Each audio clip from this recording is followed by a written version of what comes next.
વાગડી નદીના પટમાં માટી ભરવા ગયેલા લોકો પાણીમાં ફસાયા. રેસ્ક્યુ ટીમે સમયસર બચાવ કર્યો.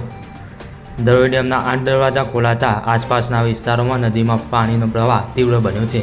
આ દરમિયાન વડનગર તાલુકાના મુકામ વાગડી નજીક ટ્રેક્ટર લઈને માટી ભરવા ગયેલા 4 થી 5 લોકો પાણીના વહેણમાં ફસાઈ ગયા હોવાના અહેવાલ મળ્યા છે. આ ઘટના બાદ તંત્ર સજ્જ બન્યું છે અને રેસ્ક્યુ કામગીરી શરૂ કરવામાં આવી છે.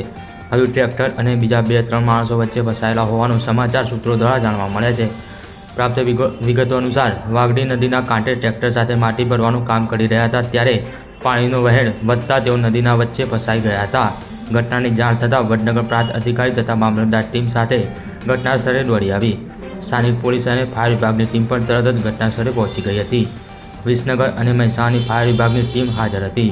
પાણીમાં ફસાયેલા લોકોને સુરક્ષિત બહાર નીકાળવા તમામ લોકોને સલામત રીતે બહાર કાઢવામાં આવ્યા છે. કોઈ જાનહાનિના સમાચાર નથી. અધિકારીઓએ નદી કે ડેમ નજીક ન જવા અનુરોધ કર્યો છે અને તાકીદની સૂચનાઓનું પાલન કરવા જણાવ્યું છે.